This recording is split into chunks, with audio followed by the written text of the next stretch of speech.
বেল্টের বাড়ি আমার তো বেশি কেউ খায়নি। তো বেল্ট খুইলা আমার কুত্তার মতো পিড়াইতো। মেট্রো রেল এগুলা নিয়ে একটা ভিডিও বানাইতে হইব। এ কথা বলে আমারে বলতে যে তোলাই ভাইয়া কিছু টাকা পাঠাইতে। আফ্রিদিকে নিয়ে আটকে ওটা অনেক কথা তুললেন তহিদ আফ্রিদির নিজ ছোট ভাই রাহি, যা শুনলে গা শিউরে উঠবে যে কাউরে।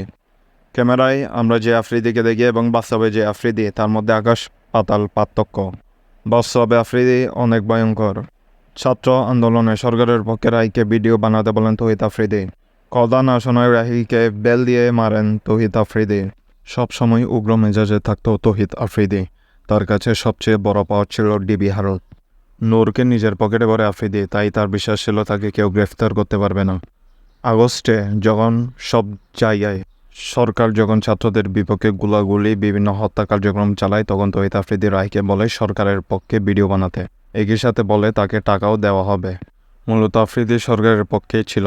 সে বিভিন্ন টাকা দিয়ে মানুষকে ভাড়া করত সরকারের পক্ষে ভিডিও করতে।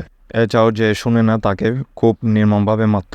এছাড়াও তার অফিসে ডেকে সে তার সাথীগুলোকে থ্রেট দেয়। যখন তার বিপক্ষে সরকারের বিপক্ষে যখন ছাত্ররা দাঁড়ায়, তখন তার বিপক্ষেও তার অনেকজন সঙ্গী এছাড়াও বাইরের অনেক মানুষ দাঁড়ায়।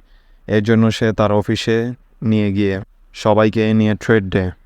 এছাড়াও রাহিকে বিভিন্ন দ্বারা মুখ বন্ধ করিয়ে দেয়, যাতে রাহি বাইরে যে মুখ খুলতে না পারে। এছাড়াও আফ্রিদি এতদিন যে সাহসটার উপর পথ চলছিল তা পুরোপুরিটা ডিবি নূরের উপর। এছাড়াও তার পাশে দাঁড়িয়েছিল হারুন। এই জন্য এতদিন সে সাহস নিয়ে এই কর্মকাণ্ডগুলো করছিল। এখন আগস্টের পর হারুন দেশ ছেড়ে পালিয়েছে। তহিদ আফ্রিদির পাওয়ারও মোটামুটি অর্ধেকটা কমে গিয়েছে। এছাড়াও ডিবি নূর দিয়ে অনেক মামলা পরিচালনা করেছে, যা খুবই অমানবিক। মূলত দেশে আসার উদ্দেশ্য যারা তার বিরুদ্ধে ছিল তাদেরকে শাস্তি দিতে চেয়েছিল আফ্রিদি, কিন্তু এই বেপরোয়া মন মানসিকতা আবার তাকে বিপদে ফেলায়। রাহির মুখে উঠে এসেছে আফ্রিদির নানা অপকর্মের কথা, ঘটনা কী কী হয়েছে সবকিছু।